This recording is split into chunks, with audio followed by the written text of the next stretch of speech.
உங்களுக்கு அமைதி உரித்தாக. அன்பந்தர்களே, மரியன்னையின் ஓராண்டில் வீடி வழி விவிலி வாசிப்பு திட்டத்தினுடைய 215ஆம் நாளுக்கு உங்களை அன்புடன் வரவேற்கிறோம். இன்றைக்கி நம்ம எசேயா புத்தகத்தில் 51ஆம் அதிகாரமும் 52ஆம் அதிகாரமும் நம்ம இன்றைக்கி வாசிக்க போகிறோம். அதே போல் எசேக்கியேலில் 12ஆம் அதிகாரமும் 13ஆம் அதிகாரமும் வாசிப்போம். நீதிமொழிகளில் 12ஆம் அதிகாரம் வாசிச்சிட்ருக்கோம் இல்லையா, அதில் 21 24 வசனங்கள் 4 வசனங்கள் இன்றைக்கி நம்ம வாசிக்க போகிறோம்.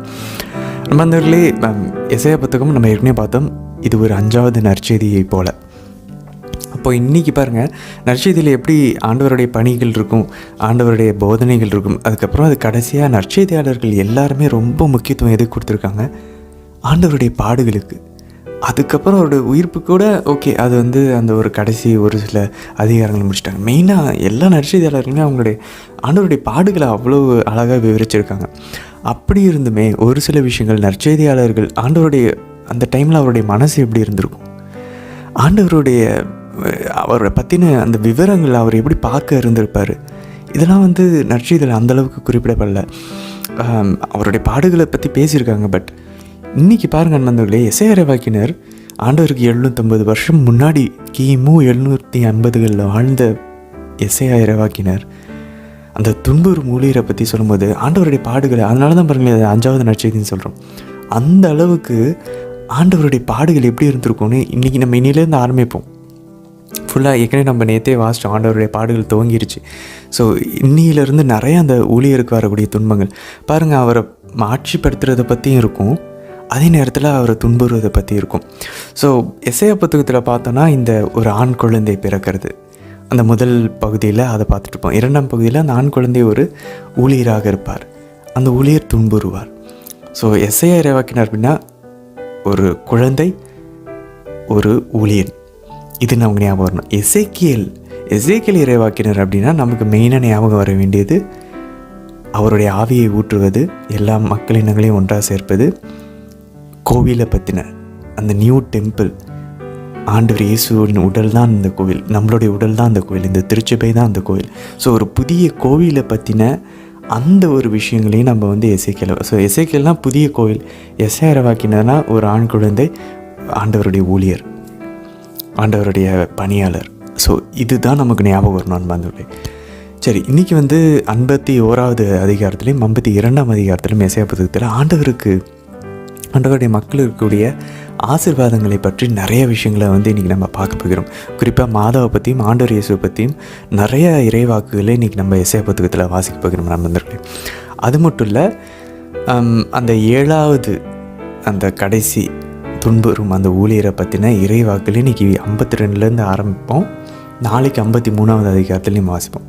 ஸோ அந்த 7வது சஃபரிங் அண்ட் டெத், அந்த துன்புறும் ஊழியனுடைய துன்பங்களும் பாடுகளை பற்றி இன்றைக்கி நம்ம பார்க்க போகிறோம். ஸோ இதுதான் ஒரு லாங்கஸ்ட்டு, ஒரு மிகப்பெரிய ஒரு குழப்பமான ஒரு பகுதியை நம்ம அடைய போகிறோம். அதுலேயும் குறிப்பாக பாருங்கள், அந்த 52ஆம் அதிகாரம் 14ஆம் வசனம் பாருங்கள். அவரை கண்ட பலர் திகைப்புற்றனர், அவரது தோற்றம் பெரிதும் உருக்குலைந்ததால் மனித சாயலுக்கே அவருக்கு இல்லாதிருந்தது, மானிடரின் உருவமே அவருக்கு இல்லை. அன்பாந்தவர்களே, எப்படி விவரிக்கிறார் பாருங்கள், மெசியா ஆண்டவருடைய மகன் வரும்போது, ஆண்டவருடைய ஊழியர் வரும்போது எப்படி அவர் துன்பப்பட போகிறாருன்னு பார்க்குறவங்களாம் திகைப்படுறாங்களாம், அப்படியே ஷாக் ஆகுறாங்களாம். அவங்களுடைய ஆண்டவருடைய தோற்றம் உருக்குலைஞ்சிருந்தான், மனித சாயலுக்கே அவருக்கு இல்லையா, மானிடரின் உருவமே அவருக்கு இல்லைன்னு குறிப்பிடப்பட்டிருக்கு. நற்செய்தியாளர்கள் கூட இதை பதிவு செய்யலை, ஆனால் இங்கே எசேயா புத்தகத்தில் இறைவாக்கினர் 750 வருஷம் முன்னாடி இதை பதிவு செய்கிறார். அன்பார்ந்தவர்களே, யோசிஃபஸ் அப்படின்ற வரலாற்று அறிஞர், இஸ்ரேலினுடைய வரலாற்றை எழுதினவர், ஆண்டவருடைய காலகட்டத்தில் வாழ்ந்தவர்.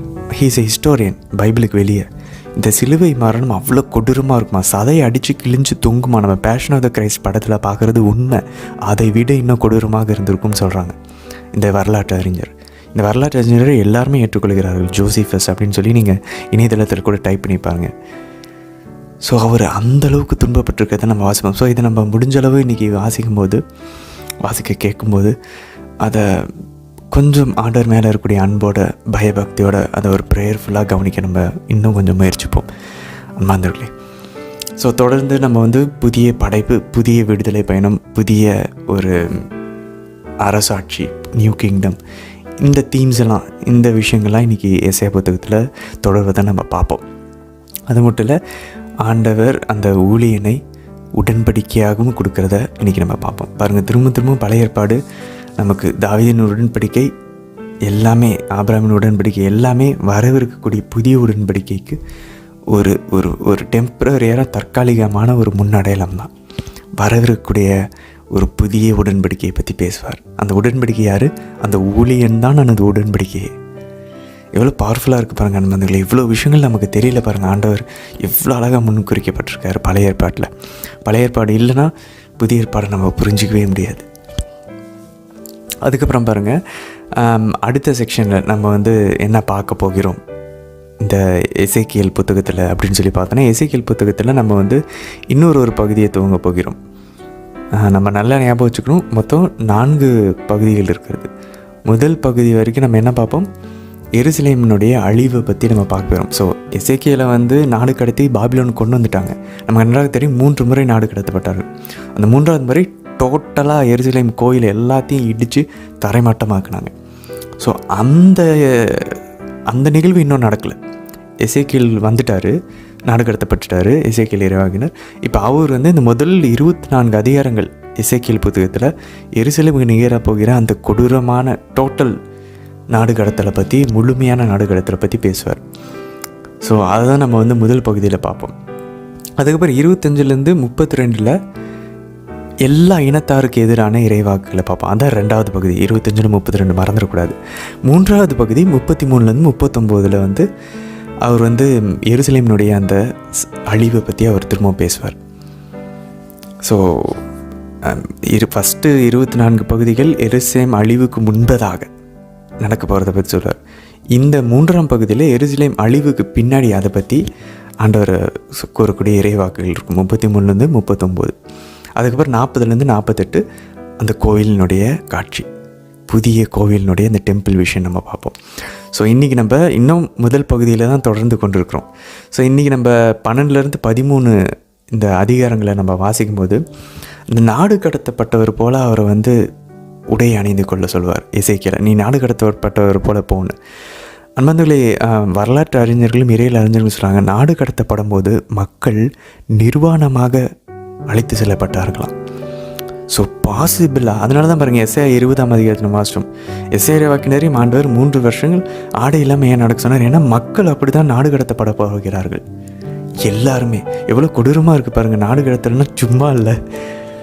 ஸோ எசேக்கியேலையும் இன்றைக்கி வந்து ஆண்டவர் வந்து இந்த மாதிரி நாடு கடத்ததை போல் நடக்க சொல்கிறான்னா, மேபி அவர் நிர்வாணமாக நடந்திருக்கலாம் அப்படின்னு சொல்லி இறையியல் அறிஞர்கள் சொல்கிறாங்க அன்பர்களே. அது மட்டும் இல்லை, அவர் சாப்பிடும்போது நடுக்கத்தோடு பயந்துக்கிட்டு இப்படி தான் நீங்கள் வந்து நாடு கடத்தப்படுவீங்க அப்படின்னு சொல்லி.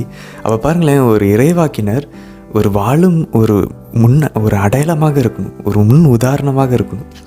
அப்போ அழைக்கப்பட்டிருக்க நம்ம குருக்கள், அரசர்கள், கன்னியர்களாக நம்ம இருக்கிறோம். நம்ம வந்து அதே நேரத்தில் இறைவாக்கினர்களாகவும் இருக்கிறோம், ப்ரீஸ்ட், ப்ராஃபெட், கிங். அப்போ பாருங்களேன், நம்மளுடைய நடத்தை மற்றவங்களுக்கு முன்மாதிரியாக இருக்கணும். எசேக்கியேலும் எசேயாவையும் ஆண்டவர் பாருங்கள், இறைவாக்கு வரைக்கும் மட்டும் கூப்பிடல, எல்லா இறைவாக்கினர்களையும் அவங்க வாழ்க்கையை முன் அடையாளமாக இருக்கணும்னு சொல்லி கூப்பிட்றாங்க. ஸோ அந்த விஷயங்கள் எல்லாம் இன்றைக்கி நம்ம எசேக்கியேல் புத்தகத்தில் 12ஆம் அதிகாரத்தில் வாசிப்பான் பந்தர்களே.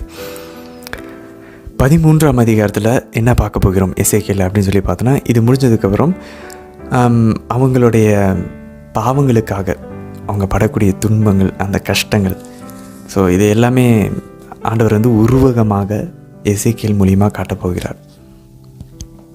எப்படி ஆண்டவர் இஸ்ரேலையும் யூதாவையும் அரசர்களையும் அவங்க பாவங்களுக்காக தண்டிக்க போகிறார் அப்படின்றத உருவகமாக பண்ண சொல்லி காட்ட சொல்வார். இது ஏற்கனவே எரேமியா, எசையா எல்லாருமே இதை தான் பண்ணுறாங்க. பட் ஸ்டில் இவருடைய இந்த உருவகங்கள் கொஞ்சம் வித்தியாசமாக இருக்கும். சரி, இன்றைக்கி நீதிமொழிகள் அன்பானவர்களே, தொடர்ந்து நம்ம எப்படி நடந்து கொள்ள வேண்டும் மற்றவங்கிட்ட அப்படின்ற அந்த முக்கியமான விஷயங்களே இன்றைக்கி நம்ம பார்க்க போகிறோம். இன்றைய தினத்திற்கான விவிலிய வாசி பகுதிக்குள்ளே நம்ம ஜெபத்தோடு இணையலாம். தந்தை, மகன், தூய ஆவியாரின் பெயராலே ஆமேன். தந்தையம்மை ஆவிய இறைவனை அழைத்து ஜெபிப்போம். அருள் நிறைந்த அன்னை மரியே வாழ்க. ஆண்டவரும் உடனே பெண்களுக்குள் ஆசை பெற்றவர் நீரே அம்மா.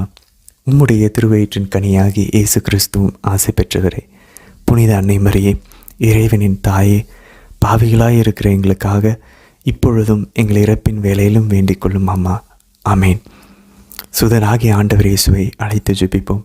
அருள் நிறைந்த அன்னை மரியே வாழ்க. ஆண்டவரும் உடனே பெண்களுக்குள் ஆசை பெற்றவர் நீரே அம்மா. உம்முடைய திருவயிற்றின் கனியாகி இயேசு கிறிஸ்துவும் ஆசை பெற்றவரே. புனித அன்னை மரியே, இறைவனின் தாயே, பாவிகளாய் இருக்கிற எங்களுக்காக இப்பொழுதும் எங்கள் இறப்பின் வேலையிலும் வேண்டிக் கொள்ளும் அம்மா. ஆமீன். தூய ஆவியானவரை அழைத்து ஜெபிப்போம். அருள் நிறைந்த அன்னை மரியே வாழ்க. ஆண்டவரும் உடனே பெண்களுக்குள் ஆசை பெற்றவர் நீரே அம்மா.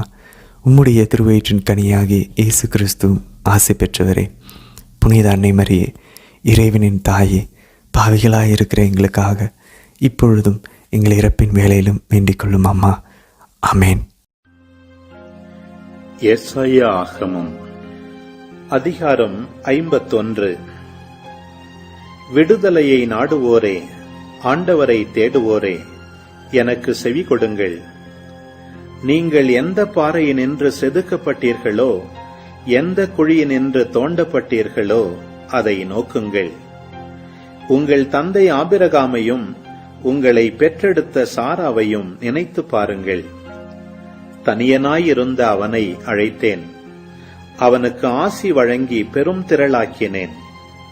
ஆண்டவர் சீயோனை தேற்றுவார், பாழடைந்த அதன் பகுதிகள் அனைத்திற்கும் ஆறுதல் அளிப்பார். அதன் பாலை நிலத்தை ஏதேன் போல் அமைப்பார். அதன் பாழிடங்களை ஆண்டவரின் தோட்டம் போல் ஆக்குவார்.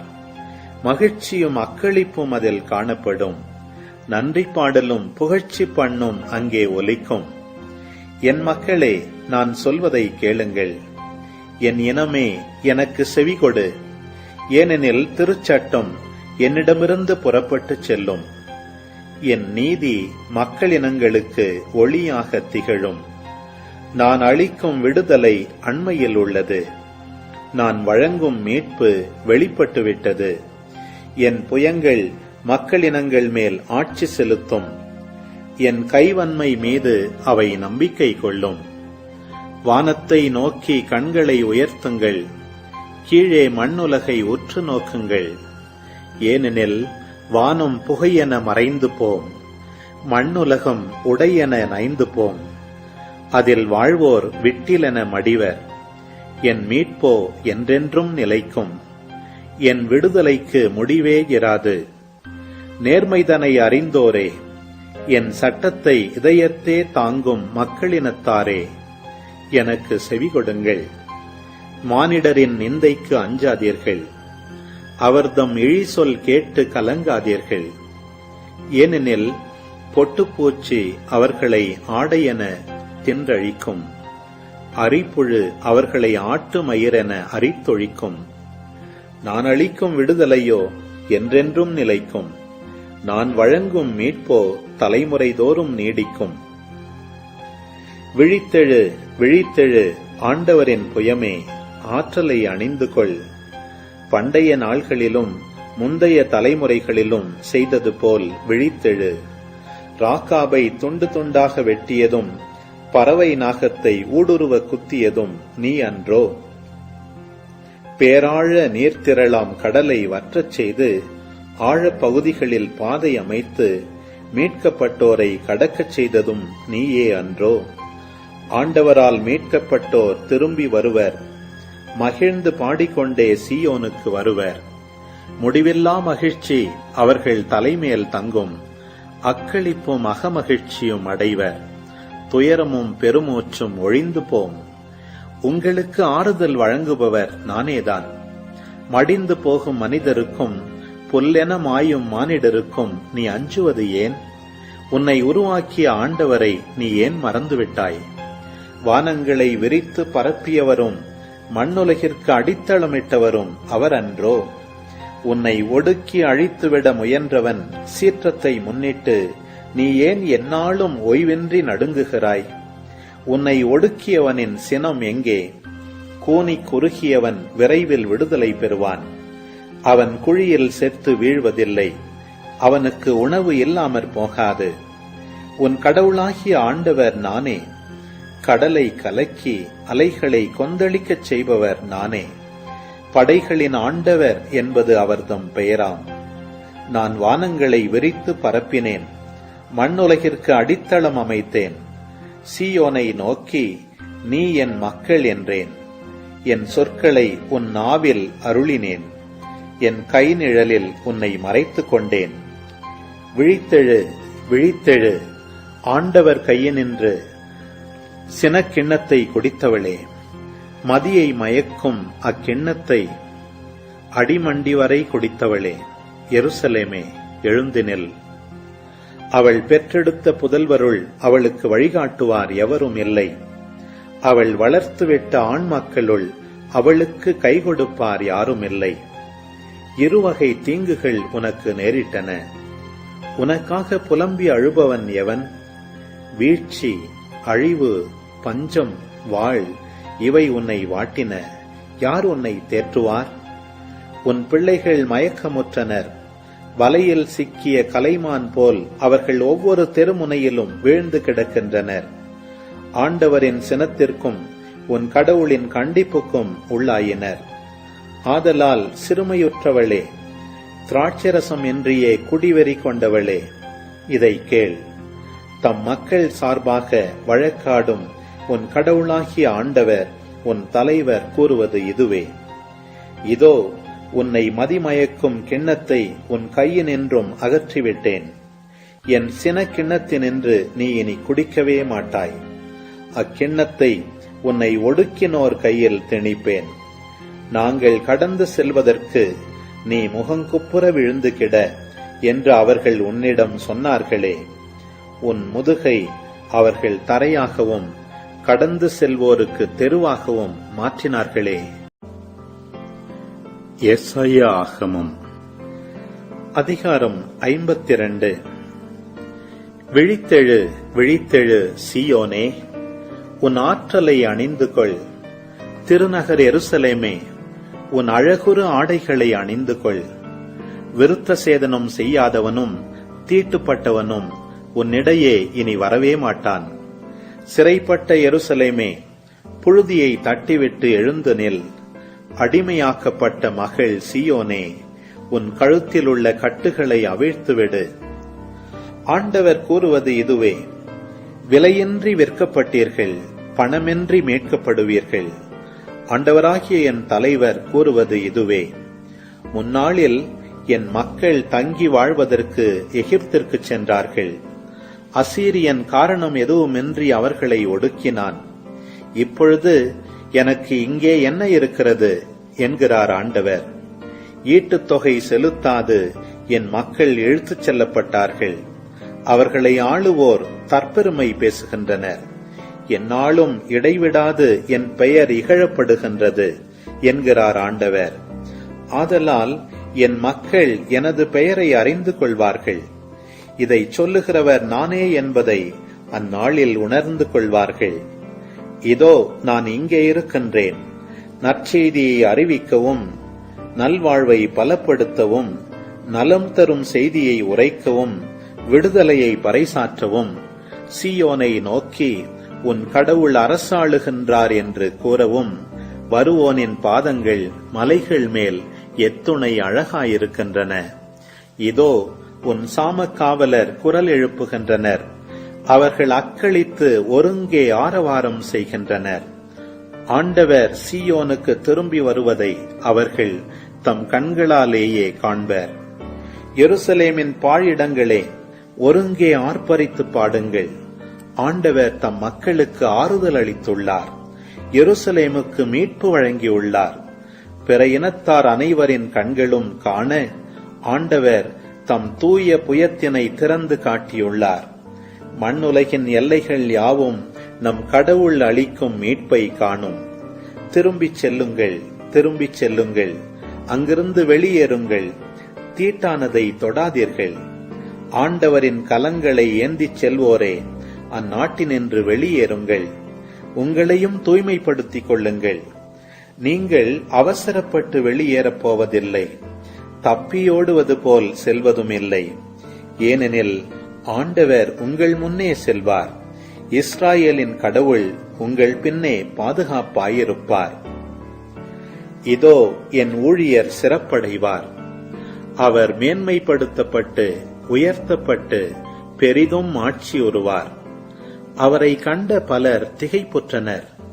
அவரது தோற்றம் பெரிதும் உருக்குலைந்ததால் மனித சாயலே அவருக்கு இல்லாதிருந்தது, மானிடரின் உருவமே அவருக்கு இல்லை.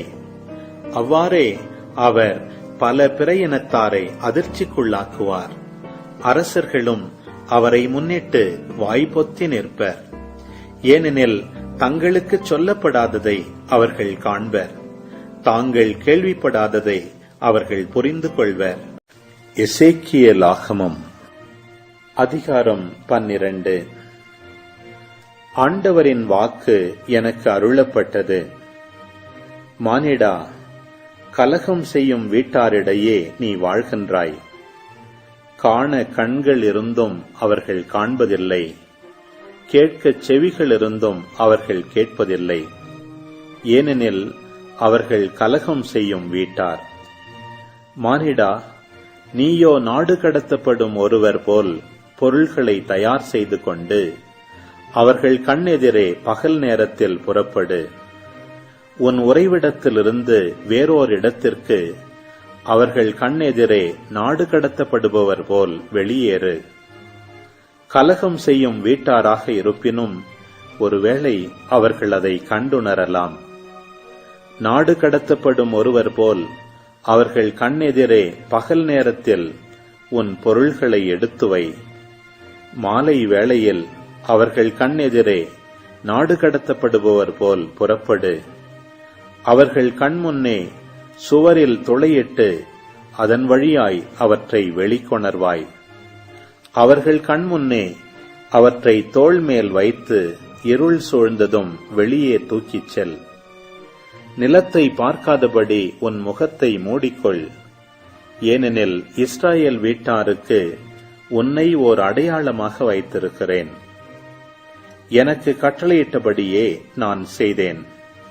நாடு கடத்தப்படுகையில் கொண்டு போவது போல என் பொருள்களை பகல் வேளையில் வெளிக்கொணர்ந்தேன். மாலையில் என் கைகளால் சுவரில் துளையிட்டேன். இருள் சூழ்ந்ததும் அவற்றை தோளில் தூக்கிக் கொண்டு அவர்கள் கண்முன்னே வெளியேறினேன். காலையில் ஆண்டவரின் வாக்கு எனக்கு அருளப்பட்டது. மானிடா, கலகம் செய்யும் வீடாகிய இஸ்ராயேல் வீட்டார் உன்னிடம் நீ செய்கிறது என்ன என்று கேட்கவில்லையா? நீ அவர்களுக்கு சொல், எருசலேமில் இருக்கும் மக்கள் தலைவனையும் அவனுடன் இருக்கும் இஸ்ராயேல் வீட்டார் அனைவரையும் குறித்து தலைவராகிய ஆண்டவர் இவ்வாறு கூறுகிறார். நீ சொல், உங்களுக்கு நான் ஓர் அடையாளமாயிருக்கிறேன். நான் செய்தது போல் அவர்களுக்கும் செய்யப்படும். அவர்கள் நாடு கடத்தப்பட்டோராயும் சிறைப்பட்டோராயும் செல்வர். அவர்களின் தலைவன் இருளில் தோளில் சுமையுடன் மதிலினூடே வெளியேறுவான். அவனை வெளிக்கொணர்வதற்காக மதிலை குடைவார்கள். கண்களால் நாட்டை பார்க்காதபடி அவன் தன் முகத்தை மூடிக்கொள்வான். நான் அவன் மீது என் வலையை வீசுவேன், அவனும் என் கண்ணியில் சிக்கிக் கொள்வான். நான் அவனை கல்தேயரின் நாடாகிய பாபிலோனுக்கு கொண்டு வருவேன். அந்த நாட்டை பார்க்காமலேயே அவன் அங்கு செத்துப்போவான். அவனுக்கு உதவியாக அவனை சுற்றிலும் இருக்கும் அனைவரையும் அவனுடைய படைகள் அனைத்தையும் நான் எப்பக்கமும் சிதறடித்து அவர்களை உருவிய வாளோடு பின்தொடர்வேன். நான் அவர்களை வேற்றினத்தாரிடையே ஓடச் செய்து நாடுகளிடையே சிதறடிப்பேன். அப்போது நானே ஆண்டவர் என்பதை அவர்கள் அறிந்து கொள்வர். ஆயினும் அவர்களுள் சிலரை வாளுக்கும் பஞ்சத்துக்கும் கொள்ளை நோய்க்கும் இரையாக்காமல் விட்டு வைப்பேன். அவர்கள் தாங்கள் போய் சேரும் வேற்றினத்தாரிடையே தங்கள் அருவருப்புகள் எல்லாவற்றையும் பற்றி எடுத்துக் கூறுவர். அப்போது அவர்கள் நானே ஆண்டவர் என்பதை அறிந்து கொள்வர். ஆண்டவரின் வாக்கு எனக்கு அருளப்பட்டது. மானிடா, நடுக்கத்தோடு உன் அப்பத்தை உண்டு அதிர்ச்சியோடும் அச்சத்தோடும் நீரை பருகு. பின்னர் நாட்டின் மக்களை நோக்கி கூறு, இஸ்ரவேல் நாட்டிலுள்ள எருசலேமில் வாழ்வோரை பற்றி தலைவராகிய ஆண்டவர் இவ்வாறு கூறுகிறார். அச்சத்தோடு தங்கள் அப்பத்தை உண்டு திகைப்போடு நீரை பருகுவர். ஏனெனில் அங்கு வாழ்வோரின் வன்செயல்களை முன்னிட்டு அவர்களது நாட்டில் உள்ள அனைத்தும் பறிக்கப்படும். மக்கள் வாழும் நகர்கள் பாலை நிலமாகும், நாடு பாழாய் போகும். அப்போது நானே ஆண்டவர் என்பதை நீங்கள் அறிந்து கொள்வீர்கள். ஆண்டவரின் வாக்கு எனக்கு அருளப்பட்டது. மானிடா, இஸ்ரவேல் நாட்டில் உங்களிடையே வழங்கி வரும் பழமொழி என்ன? நாள்கள் நடந்து கொண்டே செல்கின்றன, காட்சிகளோ பலிப்பதில்லை என்கிறீர்கள். ஆகையால் அவர்களுக்குச் சொல், தலைவராகிய ஆண்டவர் கூறுவது இதுவே. அந்த பழமொழிக்கு நான் ஒரு முடிவு கட்டுவேன். இனி அதை இஸ்ரவேலில் வழங்க மாட்டார்கள். ஏனெனில் அவர்களுக்குச் சொல், நாள்கள் நெருங்கிவிட்டன, முன்னறிவிப்பு காட்சிகள் யாவும் நிறைவேறும். இஸ்ரவேல் வீட்டினுள் இனி பொய்யான காட்சியும் குறி சொல்லும் இல்லாமற் போகும். ஏனெனில் நானே ஆண்டவர், நானே உரைத்திடுவேன். நான் உரைக்கும் வாக்கு நிறைவேறியே தீரும். இனிமேல் காலந்தாழ்த்தாது. கலகம் செய்யும் வீட்டாரே, நானே உரைத்திடுவேன், அவ்வாக்கை நானே நிறைவேற்றுவேன் என்கிறார் தலைவராகிய ஆண்டவர். ஆண்டவரின் வாக்கு எனக்கு அருளப்பட்டது. மானிடா, இவன் காணும் காட்சிகள் நெடுநாள்களுக்கு அப்பால் உள்ளவை. இவன் உரைக்கும் இறைவாக்கும் தொலையில் இருக்கும் காலங்களை பற்றியது என இஸ்ரவேல் வீட்டார் சொல்லிக் கொள்கின்றனர். எனவே அவர்களுக்குச் சொல், தலைவராகிய ஆண்டவர் கூறுவது இதுவே. என் வார்த்தைகளுள் எதுவும் இனிமேல் காலந்தாழ்த்தாது. நான் உரைக்கும் வாக்கு நிறைவேறியே தீரும் என்கிறார் தலைவராகிய ஆண்டவர். எசேக்கியேல் ஆகமம் அதிகாரம் 13. ஆண்டவரின் வாக்கு எனக்கு அருளப்பட்டது. மானிடா, தங்கள் விருப்பப்படி வாக்குரைக்கும் இஸ்ரவேலின் போலி இறைவாக்கினருக்கு எதிராக நீ இறைவாக்குரைத்து, ஆண்டவரது வாக்கை கேளுங்கள் என்று அவர்களுக்குச் சொல். தலைவராகிய ஆண்டவர் கூறுவது இதுவே. மதிகெட்ட இறைவாக்கினருக்கு ஐயோ கேடு! அவர்கள் தங்கள் மனம் போன போக்கில் நடக்கின்றனர். அவர்கள் ஒரு காட்சியும் காண்பதில்லை. இஸ்ரவேலே, உன் இறைவாக்கினர் பாலைநில நரிகளுக்கு ஒப்பானவர். ஆண்டவரது நாளில் நிகழவிருக்கும் போரில் இஸ்ரவேல் வீட்டார் நிலைத்து நிற்பதற்காக நீங்கள் அவர்களை சுற்றியுள்ள மதிலின் உடைப்புகளுக்குள் ஏறிச் சென்றதும் இல்லை, அவற்றை பழுது பார்த்ததும் இல்லை. அவர்கள் பொய்க்காட்சி கண்டு ஏமாற்று குறி தந்து இது ஆண்டவரின் வாக்கு என்கின்றனர். அவர்களையோ ஆண்டவர் அனுப்பவே இல்லை. நீங்கள் கண்டது பொய்க்காட்சிதானே, நீங்கள் தந்தது ஏமாற்று குறிதானே. நான் ஒன்றும் உரைக்காதிருந்தும் இது ஆண்டவரின் அருள்வாக்கு என நீங்கள் சொல்லலாமா? ஆகவே தலைவராகிய ஆண்டவர் இவ்வாறு கூறுகிறார். நீங்கள் புனைந்து பேசியுள்ளீர்கள், பொய்க்காட்சிகள் கண்டுள்ளீர்கள். எனவே நான் உங்களுக்கு எதிராக இருப்பேன் என்கிறார் தலைவராகிய ஆண்டவர். பொய்க்காட்சி கண்டு ஏமாற்று குறி தரும் போலி இறைவாக்கினருக்கு எதிராக என் கை இருக்கும். என் மக்களின் அவையில் அவர்கள் இரார். இஸ்ரவேல் வீட்டாரின் பதிவேட்டிலும் அவர்கள் பெயர்கள் எழுதப்பட்டிரா. இஸ்ரவேலின் மண்ணில் அவர்கள் கால் வைக்க மாட்டார்கள். அப்போது நானே தலைவராகிய ஆண்டவர் என்பதை நீங்கள் அறிந்து கொள்வீர்கள். ஏனெனில் இவர்கள் நல்வாழ்வு இல்லாதிருந்தும் நல்வாழ்வு உளது எனச் சொல்லி என் மக்களை வழி தவறச் செய்தார்கள். மக்கள் எல்லைச் சுவர் எழுப்பிய போது இவர்கள் அதற்கு சுண்ணாம்பு பூசினார்கள். சுண்ணாம்பு பூசுகிறவர்களிடம் சொல், அது விழுந்துவிடும். அடைமழை பெய்யும், ஆலங்கட்டிகள் விழும், புயற் காற்று சீறி எழும். சுவர் விழும்போது நீங்கள் பூசிய சுண்ணாம்பு எங்கே என்று உங்களை கேட்க மாட்டார்களா? ஆகவே தலைவராகிய ஆண்டவர் இவ்வாறு கூறுகிறார்: நான் சீற்றமுற புயற் காற்று சீறி எழும், நான் சினமுற அடைமழை பெய்யும், நான் கோபமுற ஆலங்கட்டிகள் விழும், சுவரும் அழிந்துவிடும். நீங்கள் சுண்ணாம்பு பூசிய சுவரை நான் இடித்து தரைமட்டமாக்குவேன், அதன் அடித்தளம் பெயர்க்கப்படும். அது விழும்போது அதன் அடியில் நீங்கள் அழிந்து போவீர்கள். அப்போது நானே ஆண்டவர் என்பதை அறிந்து கொள்வீர்கள். இப்படி சுவர் மீதும் அதில் சுண்ணாம்பு பூசியவர்கள் மீதும் என் சினத்தை தீர்த்து கொண்டு, சுவரையும் காணோம், அதற்கு சுண்ணாம்பு பூசியோரையும் காணோம் என்று உங்களுக்கு உரைப்பேன். நல்வாழ்வு இல்லாதிருந்தும் நல்வாழ்வு உளது என்னும் காட்சி கண்டு எருசலேமுக்காக இறைவாக்குரைக்கும் இஸ்ராயேலின் இறைவாக்கினரும் அவ்வாறே அழிவர் என்கிறார் தலைவராகிய ஆண்டவர். மானிடா, தங்கள் விருப்பப்படி இறைவாக்குரைக்கும் உன் இனத்து புதல்வியருக்கு நேராக உன் முகத்தை வைத்துக் கொண்டு அவர்களுக்கு எதிராக இறைவாக்குரை.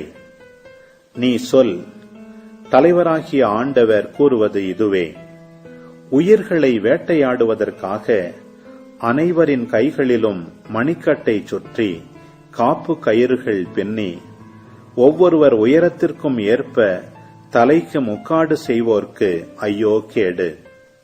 நீங்கள் என் மக்களின் உயிர்களை வேட்டையாடி உங்கள் உயிர்களை மட்டும் காத்துக் கொள்வீர்களோ? கைப்பிடி அளவு வார்கோதுமைக்காகவும் சில அப்பத்துண்டுகளுக்காகவும் என் மக்களிடையே எனக்கு களங்கம் விளைவிக்கிறீர்கள். பொய்களுக்கு செவிசாய்க்கும் என் மக்களிடம் பொய் சொல்லி சாகாமல் இருக்க வேண்டியோரை சாகடித்து உயிரோடு இருக்கக்கூடாதாரை உயிரோடு காத்துள்ளீர்கள். ஆகவே தலைவராகிய ஆண்டவர் இவ்வாறு கூறுகிறார்: பறவைகளுக்கு வைப்பது போல் உயிர்களுக்கு கண்ணி வைக்க நீங்கள் பயன்படுத்தும் காப்பு கயிறுகளை நான் வெறுக்கிறேன். அவற்றை உங்கள் கைகளிலிருந்து அறுத்தெறிவேன். பறவைகளைப் போல் நீங்கள் கண்ணி வைத்து பிடிக்கும் உயிர்களை நான் விடுவிப்பேன்.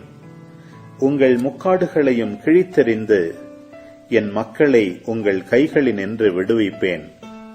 இனி அவர்கள் உங்கள் கைகளில் சிக்க மாட்டார்கள். அப்போது நானே ஆண்டவர் என நீங்கள் அறிந்து கொள்வீர்கள்.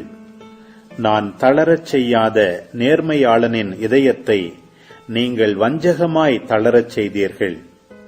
தீயவர் தம் தீய வழியினின்று விலகி தம் உயிரை காத்துக் கொள்ளாதவாறு வலுப்படுத்தினீர்கள். ஆதலால் பொய்க்காட்சியை இனி காண மாட்டீர்கள், குறி சொல்லவும் மாட்டீர்கள். உங்கள் கைகளினின்று என் மக்களை விடுவிப்பேன். அப்போது நானே ஆண்டவர் என நீங்கள் அறிந்து கொள்வீர்கள். நல்லாருக்கு ஒரு கேடும் வராது, பொல்லாரின் வாழ்க்கையோ துன்பம் நிறைந்ததாயிருக்கும். பொய்யுரைக்கும் நாவை ஆண்டவர் அருவருக்கின்றார். உண்மையாய் நடக்கின்றவர்களை அவர் அரவணைக்கிறார். விவேகமுள்ளோர் தம் அறிவை மறைத்துக் கொள்வர். மதிகேடரோ தம் மூட எண்ணத்தை விளம்பரப்படுத்துவர். ஊக்கமுடையோரின் கை ஆட்சி செய்யும், சோம்பேறிகளோ அடிமை வேலை செய்வர். ஆமீன். ஆண்டவரே, இந்த நாளுக்கான இந்த அழகான இறைவார்த்தை பகுதிகளுக்காக நன்றியப்பா. ஆண்டவரே, உங்களுடைய பாடுகள் எப்படி இருந்தது அப்படின்றத நாங்கள் தெரிந்து கொண்டோமாப்பா. நாளைக்கும் கற்றுக்கொள்ள போகிறோம்.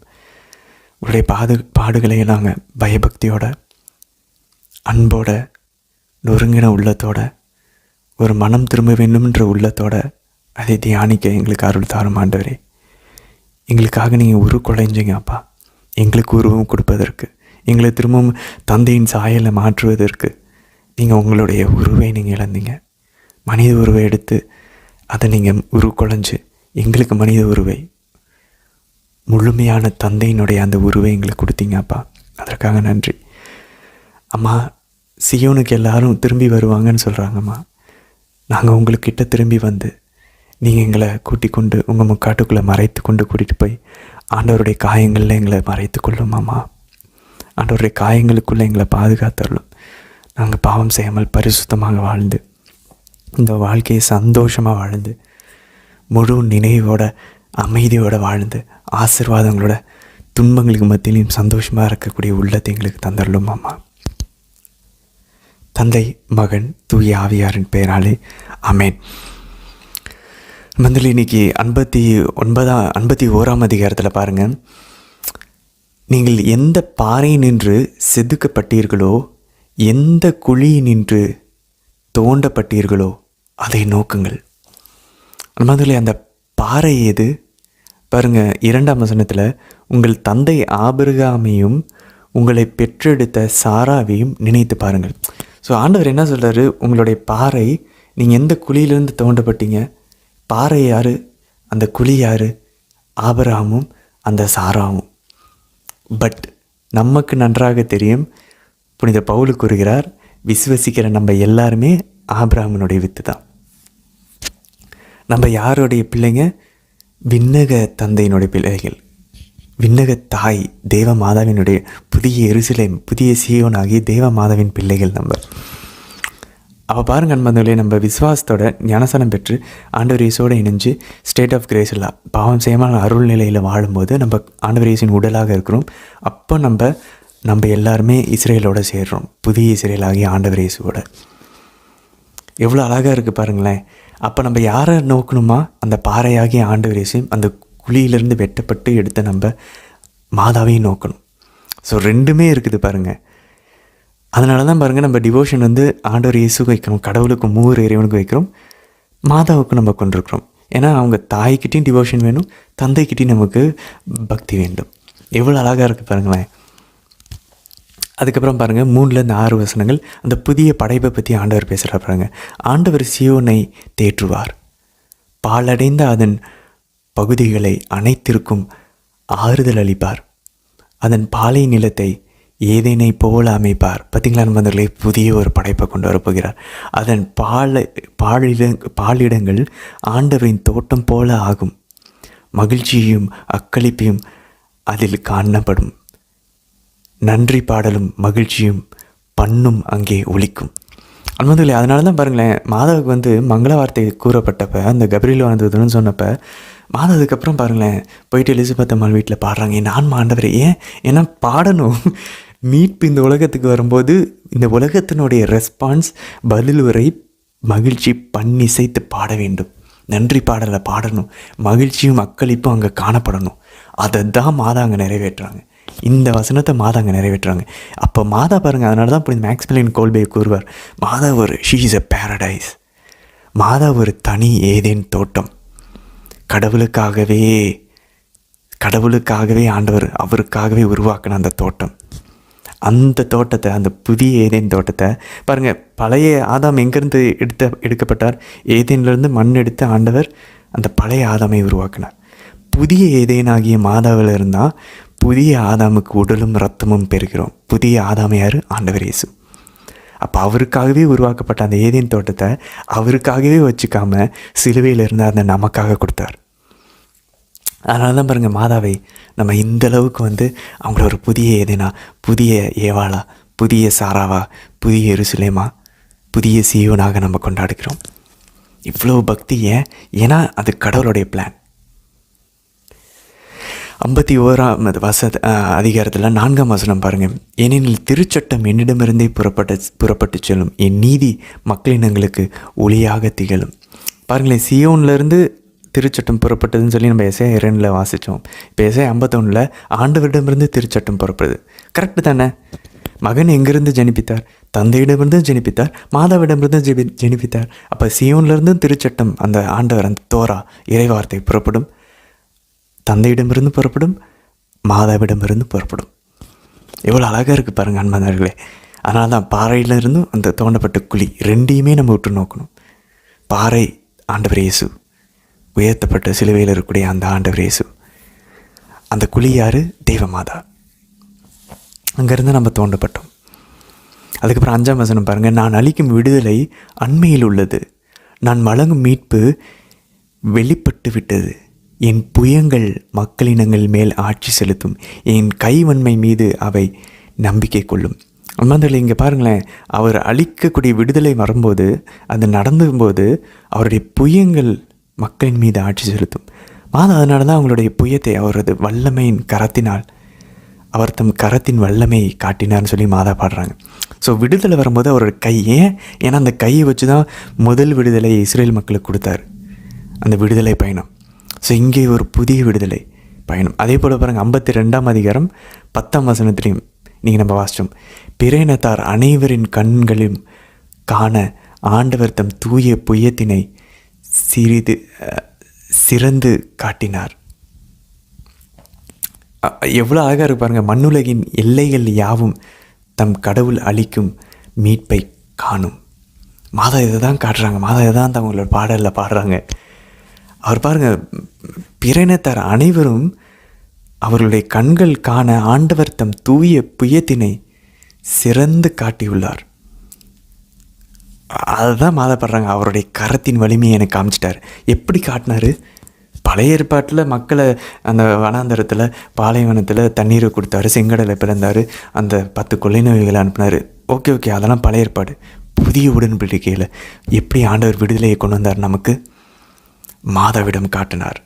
மனித உருவெடுத்த போது அவருடைய கரத்தின் வல்லமையை அங்கே காட்டினார். ஒரு மனுஷனுக்குள்ளே கடவுள் வர முடியுமா? அந்த கடவுள் இறந்து அவருடைய உயிரை இவ்வளோ பாடுகள் பட முடியுமா? அவ்வளோ அன்பு எல்லாத்தையும் அவர் காட்டியிருக்கிறார். அதனால் மாதா அதை பாடுறாங்க, அவர் புயத்தின் வல்லமையை காட்டியுள்ளார். மாதா பாடுறாங்க லூக்கா நற்செய்தியில் 6ஆம் வசனம் பாருங்கள், ஏனெனில் வானம் புகையென மறைந்து போகும், மண்ணுலகம் உடையென நைந்து போகும், அதில் வாழ்வோர் விடிலென மடிவர், என் மீட்போ என்றென்றும் நிலைக்கும். ஆண்டவர் இதுதான் லூக்கா நற்செய்தி 21ஆம் அதிகாரம் 33ஆம் வசனத்தில் தந்தை இப்படி சொல்கிறாரு, வானம் மண்ணும் அழிஞ்சு போகும் ஆனால் என் மீட்பு நிலைச்சு நிற்கின்றார். ஆண்டவர் இயேசு சொல்கிறாரு, வானம் மண்ணும் அழிந்து போகும் ஆனால் ஆண்டவருடைய வார்த்தையும் நிலைத்து நிற்கும். மீட்பை கொடுக்கறது யார்? மகன். இங்கே தந்தை யாரை சொல்கிறாரு? உன் மீட்பு, உன் மகன் தான், என் மகன் தான் உங்களுடைய மீட்பு, அது நிலைத்திருக்குன்றார். மகன் என்ன சொல்கிறாரு? தந்தையின் வார்த்தையை எப்படி நிலைச்சிருங்க பாருங்க. மகனை தந்தை மகிமைப்படுத்துகிறார், தந்தை மகனை மகிமைப்படுத்துகிறார். அதுக்கப்புறம் பாருங்கள் 7ஆம் வசனம், மானிடரின் நிந்தைக்கு அஞ்சாதீர்கள், அவர்களுடைய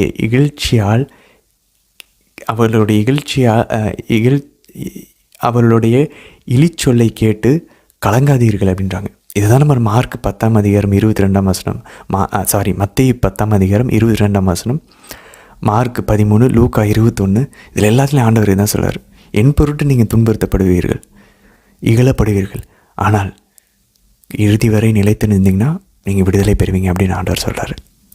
அதுக்கப்புறம் பாருங்கள் 9லேருந்து 11 வசனங்களில் அந்த புதிய விடுதலை பயணத்தை பற்றி பேசுகிறப்பாங்க. அந்த அவருடைய அவருக்கு முன்னாடி இருக்கக்கூடிய அந்த தண்ணீரையெல்லாம் அவர் வற்ற செய்வார், மக்களுக்கு ஒரு பாதையை அமைத்து தருவார், அமைச்சு கொடுத்து சீயோனுக்கு கொண்டு வருவார்ன்றாங்க. பாருங்கள், ஒரு புதிய விடுதலை பயணம். பாபிலோன்லேருந்து எருசலேமுக்கும் அதை குறிக்கக்கூடிய ஒரு விடுதலை பயணம். அதே நேரத்தில் அது இந்த மண்ணுலகிலிருந்து விண்ணுலகுக்கான ஒரு விடுதலை பயணத்தையும் அரங்கு குறித்து காட்டுறார். 12ஆம் வசனத்தில் பாருங்கள், நம்ம உள்ளத்தை குத்தக்கூடிய வசனங்கள் பாருங்கள் நண்பர்களே. எசையா 51:12, உங்களுக்கு ஆறுதல் வழங்குபவர் நானே தான், மடிந்து போகும் மனிதருக்கும் புல்லென மாயும் மானிடருக்கும் நீ அஞ்சுவது ஏன்? 13ஆம் வசனம் பாருங்கள், உன்னை உருவாக்கிய ஆண்டவரை நீ ஏன் மறந்து விட்டாய்? நண்பர்களே, நம்ம எப்பப்பெல்லாம் ஆண்டவருக்கு ஜெபிக்காமல் நம்ம பிஸியாக இருக்கிறோமோ, ஆண்டவரை மறந்துட்டு நம்ம கோயிலுக்கு போகாமல், அவருக்கு விட இது முக்கியம், ஆண்டவர் அதெல்லாம் புரிஞ்சுக்குவாருன்னு எப்பப்பெல்லாம் யோசிக்கிறோமோ, அப்போல்லாம் ஆண்டவர் உன்னை உருவாக்கிய ஆண்டவரை நீ ஏன் மறந்து விட்டாயின்னு கேட்குறாரு.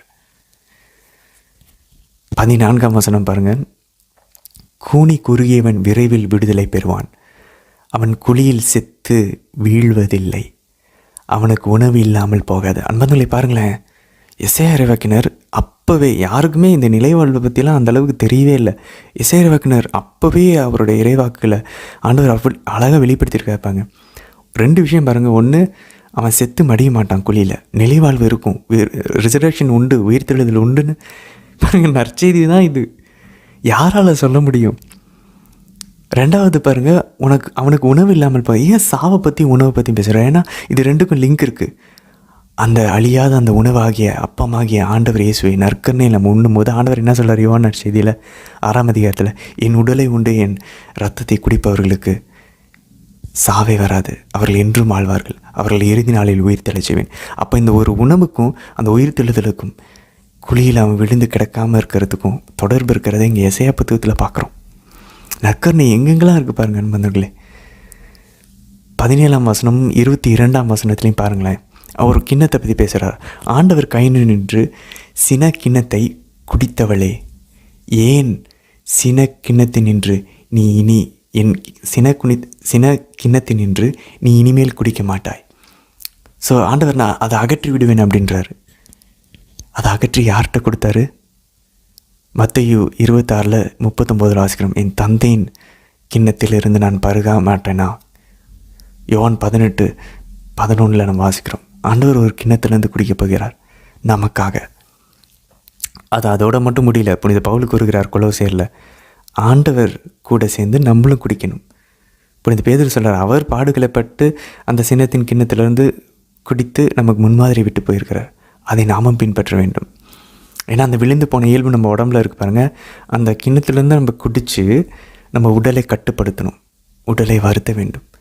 அப்போ தான் தூய்மையாக வாழ முடியும். ஸோ ஆண்டவர் அதை நமக்கு காமிச்சிட்டு போயிருக்காரு. இது வாழ்நாள் பயணம். ஆனால் அதுக்கப்புறம் நிறைவான ஒரு அந்த பியட்டிஃபிக் விஷன் ஆண்டவரை காட்சியில் பார்ப்போம். இவ்வுலகிலும் அந்த துன்பங்களை படும்போது ஆண்டவரோடு இணைஞ்சிருந்தோன்னா ஒரு மகிழ்ச்சி இருக்கும், மனசில் ஒரு அமைதி இருக்கும். சரி, 52ஆம் அதிகாரத்தில் 1ஆம் வசனம் பாருங்கள், விழித்தெழு சீயோனே, உன் ஆற்றலை அணிந்து கொள், அழகுரு ஆடைகளை அணிந்து கொள். அன்பார்ந்தவர்களே, ரோமையர் 11ஆம் அதிகாரத்துலேருந்து 12ஆம் அதிகாரம் 11ஆம் வசனத்துலேருந்து 12ஆம் வசனம் 13ஆம் வசனத்துலேயும் பாருங்கள், கிறிஸ்து இயேசுவை ஆடையை அணிந்து கொள்ளுங்கள். இதுதான் புரியுது அகஸ்தினாரை மாற்றின அந்த வசனம். ரோமையர் 13:11 13 வசனங்கள். கிறிஸ்து இயேசுவை ஆடை அணிஞ்சுக்க சொல்கிறாங்க. இங்கே சியோனை ஒரு ஆற்றலையும் அழகுரு ஆடைகளையும் அணிந்து சொல்கிறார். அந்த ஆற்றலும் அந்த அழகுரு ஆடையும் எது? திருவெளிப்பாடு 12 நம்ம வாசிக்கிறோம், அந்த பெண் கதிரவனை ஆடை அணிந்திருந்தார். அந்த ஸ்ட்ரென்த்தும் அந்த மகிமையும் அந்த அழகும் ஆண்டவர் இயேசு கிறிஸ்து. அந்த ஆற்றலும் அந்த அழகும் ஆண்டவர் இயேசுவை நம்ம ஆடையாக அணிந்து கொள்ள வேண்டும். அப்படின்னா அவருடைய நற்பண்புகள், அவருடைய அந்த அன்பு நம்மளுடைய ஆன்மாவை மாற்ற வேண்டும். நம்மளும் அந்த நற்பண்புகளோடு இருக்கோம், அன்பு, அமைதி, பொறுமை, கனிவு. அப்போ நம்ம கிறிஸ்துவை அணிந்து கொண்டோன்னு அர்த்தம். அதுக்கப்புறம் 6ஆம் வசனம் பாருங்கள், எசையா 52ஆம் அதிகாரம் 6ஆம் வசனம், ஆதலால் என் மக்கள் எனது பெயரை அறிந்து கொள்வார்கள், இதை சொல்லுகிறவர் நானே என்பதை அந்நாளில் உணர்ந்து கொள்வார்கள். பாருங்களேன் அன்பர்களே, அவருடைய பெயரை மக்கள் அறிஞ்சுக்கலாம். பேர் தான் தெரியுமே, யாவேன்னு, எல்ரோயின்னு தெரியுமே, எல்ஷடாயின்னு தெரியுமே. இல்லை, அவர் வேற ஒரு பேரை பற்றி பேசிகிட்டு இருக்காரு. எசையா இறைவாக்கினர், இயேசு என்னும் நாமம், யெஷுவா நம்மை மீட்கிறவர். அப்பொழுது மக்கள் எல்லாருமே என்ன சொல்வார்களாம்? நானே என்பதை அந்நாளில் உணர்ந்து கொள்வார்கள். பாருங்களேன், ஆண்டவர் பாருங்களேன், நானே நீ ஏன் சொல்கிறாரு பாருங்க யோவான் நற்செய்தியில். ஏன்னா அது தந்தையை குறிக்கூடியது. அப்படின்னா என்ன இங்கே சொல்ல வர்றாரு? தந்தையும் அவரும் ஒன்றுன்னு சொல்ல வர்றார். நானே அப்படின்னு சொல்லும்போது பயங்கரமாக இருக்குது பாருங்க. அந்த பழைய ஏற்பாட்டின் தந்தையை நான் தான் அப்படின்றார், நானும் அவரும் ஒன்று தான் அப்படின்றார். அதே நேரத்தில் வேறாகவும் இருக்கிறார், வேறு நபர்களாகவும் இருக்கிறாங்க. 7ஆம் வசனம் பாருங்கள், நற்செய்தியை அறிவிக்கவும், நல்வாழ்வை பலப்படுத்தவும், நலம் தரும் செய்தியை உரைக்கவும், விடுதலையை பறைசாற்றவும், சீயோனை நோக்கி உன் கடவுள் அரசாளுகிறார் என்று கூறவும், வருவோரின் பாதங்கள் மலைகளின் மேல் எத்தனை அழகாக இருக்கின்றன. மதங்களை இதை ரோமையர் 10ஆம் அதிகாரம் 15ஆம் வசனத்தில் புனித பவுல் இதை நற்செய்தி அறிவிக்கிறவங்களுக்கு இந்த எசையா இந்த 52 7ஆம் வசனத்தை அங்கே அவர் எடுத்து மேற்கோள் காட்டுறார். இங்கே எசையா உரைச்ச அந்த பாதங்கள் எங்களுடைய பாதங்கள் தான், நம்மளுடைய பாதங்களாக இருக்க வேண்டும். அப்போஸ்தலர்கள் புனிதர்கள் மட்டும் இல்லை அன்பானவர்களே, நம்மளுடைய பாதங்களாகவும் இருக்கணும். நம்ம வேலை செய்ய போகும்போது நம்ம நற்செய்தி அறிவிக்கலாம். நம்ம செய்கையில், நம்மளுடைய பார்வையில், வார்த்தையில், வாழ்க்கை முறையில், நம்ம எடுக்கிற முடிவுகளில். அதுக்கப்புறம் பாருங்கள் 8ஆம் வசனம், ஆண்டவர் சீயோனுக்கு திரும்பி வருவதை அவர்கள் தம் கண்களாலேயே காண்பர். ஆண்டவர் எப்போ பாருங்கள், அந்த ஆட்சி நம்ம எசேக்கியேல் புத்தகத்தில் வாசிக்கிறோம், அது போயிடுச்சு. எப்போ திரும்ப ஆண்டவர் திரும்பி வந்தார் சீயோனுக்கு? வரவே இல்லையே யூதர்களை பொறுத்த வரைக்கும். ஆனால் கிறிஸ்தவர்களை பொறுத்த வரைக்கும் நமக்கு தெரியும், எப்போ மாதா கிட்ட ஆண்டவர் திரும்பி வந்தாரோ, புதிய சீயோனுக்கு, புதிய எருசலேமுக்கு, புதிய யூதாவுக்கு, புதிய இஸ்ரேலுக்கு ஆண்டவர் திரும்பிட்டார், திரும்பி இறங்கி வந்துட்டார் மாதாவுக்கு மங்கள வார்த்தையை நடந்தப்ப.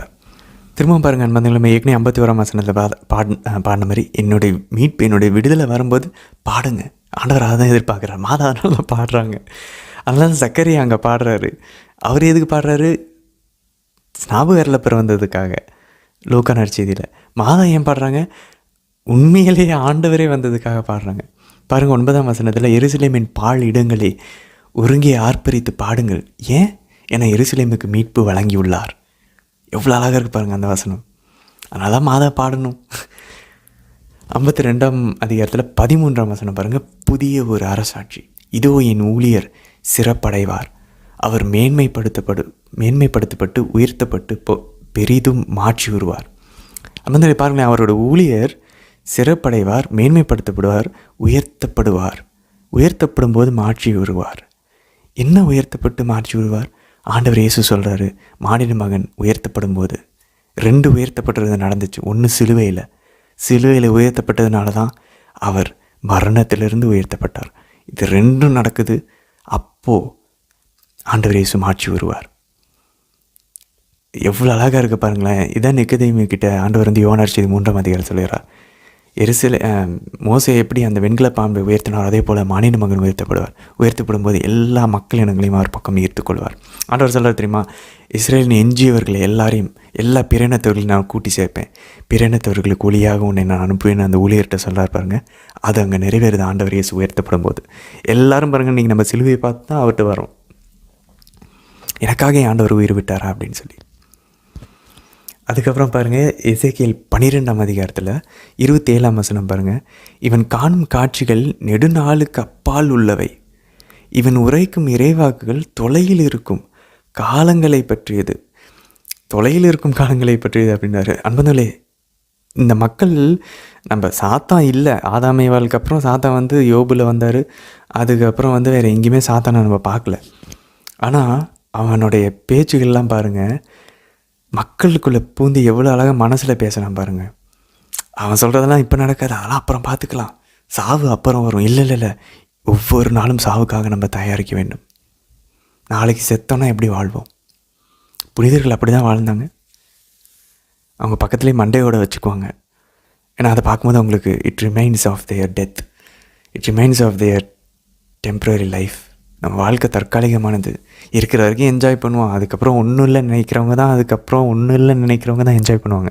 அதுக்கப்புறம் எல்லாமே இருக்குது அப்படின்னு நினைக்கிற நம்ம கிறிஸ்தவர்கள் எப்படி வேணாலும் வாழ முடியாது. 13ஆம் அதிகாரம் எசேக்கியேல் 10லேருந்து 15 வசனங்கள் பாருங்கள் நண்பர்களே. அந்த மதில்களை உடைக்கப்படும். அதனால இதுதான் நம்ம அந்த திருப்பாடலில் வாசிக்கிறோம், மதில்கள்லாம் உடைக்கப்படும் ஆண்டவர் சொல்கிறார். எருசலேம் மதில்கள் நீங்கள் எவ்வளோ கட்டினாலும் ஒன்றும் நடக்காதுன்னாரு. அதனால் நம்ம திருப்பாடலில் வாசிக்கிறோம், ஆண்டவர் வீட்டை கட்டாவிட்டால் அந்த கட்டுவோரினுடைய வேலைகள் வீண், ஆண்டவர் நகரத்தை காக்காவிட்டால் அந்த காவலாளிகள் காவல் இருப்பது வீண். ஸோ ஆண்டவருடைய கண்கள் தான் எல்லாத்தையும் பார்த்து, எதுவுமே இங்கே சான்ஸ் இல்லை அன்பந்தோம், ஏதோ எதாச்சும் எதுவுமே நடக்கலை, ஆண்டவருடைய கண்களில் இருந்தால் எல்லாமே நடக்குது. ஸோ நம்ம வாழ்க்கையில் நடக்கிற எல்லா விஷயத்தையும் அவர் பார்த்துட்டு தான் இருக்கார். நாத்திகர்கள் வந்து அதெல்லாம் ஒன்றும் இல்லைன்னு சொல்லும்போது நம்ம தெளிவாக இருக்க வேண்டும். எல்லா நன்மையும் தீமையும் கடவுளுக்கு அறிந்து தான் நடக்கிறது. அது ஏன் நடக்குதுன்னு தான் நம்ம கண்டுபிடிக்கணும். அதை ஜெபத்தில் இருந்தால் தான் கண்டுபிடிக்க முடியும். அப்புறம் நீதிமொழிகள் பாருங்கள் 12:24 ரொம்ப அழகான ஒரு ஞானம் பாருங்கள். ஊக்கமுடையோரின் கை ஆட்சி செய்யும், சோம்பேறிகளோ அடிமை வேலை செய்வார்கள். அதனால் இது ஆக்சுவலாக உண்மை தான். நிறைய பிறனத்தவர்களையும் சரி நம்ம கிறிஸ்தவர்களையும் சரி நல்ல பெரிய ஒரு ஜாபில் இருக்காங்க, நல்லா இருக்காங்க அப்படின்னா ஆக்சுவலாக அங்கே பார்த்தா அவங்க வாழ்க்கையை நல்லா உற்சாகமாக வாழ்வாங்க, சோம்பேறியாக இருக்க மாட்டாங்க. ஆனால் அதனால தான் ஆசீர்வதிக்கிறாரு. ஆனால் நிறைய இடங்களில் பாருங்களேன், ரொம்ப சோம்பேறியாக வறுமையில் இருக்கவங்க ஆக்சுவலாக சோம்பேறி இருப்பாங்க. அதுக்காக நான் எல்லாரையும் ஜென்ரலைஸ் பண்ண விரும்பல. நிறைய பேர் உண்மையிலுமே கடின உழைப்பு செய்வாங்க, ஆனாலும் வறுமையில் தான் இருக்காங்க. அதுக்கும் கடவுள் ஒரு திட்டத்தை வைத்திருப்பார், நமக்கு என்னன்னு தெரியாது. பட் மெஜாரிட்டியாக பார்த்தோம் அப்படின்னா அந்த அந்த ஒரு ஒழுக்கம் இல்லாதவர்கள் வறுமையில் தான் இருக்கிறாங்க. சுய ஒழுக்கத்தோடு இருக்கிறவர்கள் ஆண்டவர் சொல்லும்போது கரெக்டாக அதை செய்கிறவங்க ஊக்கமுடைய அந்த நம்ம கேட்கணும் ஜெபத்தில். ஆண்டவரே, அந்த தாவீது 51வது திருப்பாடல் கேட்பார் தெரியுமா, அந்த புதுப்பிக்கும் ஆவி எனக்குள்ளே தந்துடலும், ஊக்கமளிக்கும் put a steadfast spirit in me அப்படின்னு கேட்பார். உற்சாகமான ஆவி எனக்குள்ளே தந்துடலும் ஆண்டவரே. உற்சாகமாக உடம்பை அடக்கி ஆழ்ந்து ஆவியின் இயல்பின்படி நம்ம செயல்பட வேண்டும். மாமிசத்தின் இயல்படி சென்றோன்னா அது நம்மை சாவுக்கிட்டு செல்லும். அந்த ஊக்கத்தினை நம்ம இப்படி தான் யோசிக்கணும். ஊக்கமாக நம்ம சோம்பேறித்தனத்துக்கு இடம் கொடுக்காம, அந்த 7வது தலையான பாவத்துக்கு இடம் கொடுக்காம நம்ம பாட்டுக்கும் ஆவியின் இயல்பின்படி நம்ம நடந்தோன்னா லைட்டாக இருக்கும், வாழ்க்கை எளிதாக இருக்கும், ஈஸியாக இருக்கும். அதுக்கு நம்ம ஜெபிக்கணும். நம்ம அதில் ஈஸியாலாம் மாமிசத்தை சாகடிக்க முடியாது. வாழ்நாள் பயணம் ஜெபத்தில் தான் சாகடிக்க முடியும். ஆண்டவருடைய அருள்னால தான் சாகடிக்க முடியும். ஆவியின் பலத்தினால தான் மாமிசத்தை சாகடிக்க முடியும். புனித பவுல் கூறுகிறார், ஆவியை கேட்போம், அருளை கேட்போம், ஜெபமாலை வழியாக, திருப்பலி வழியாக, இறை வார்த்தையின் வழியாக. சரி நண்பர்களே, தொடர்ந்து பயணிக்கலாம். நாளை தினத்திற்கான வீடியோவில் சந்திக்கலாம். ஆமேன்.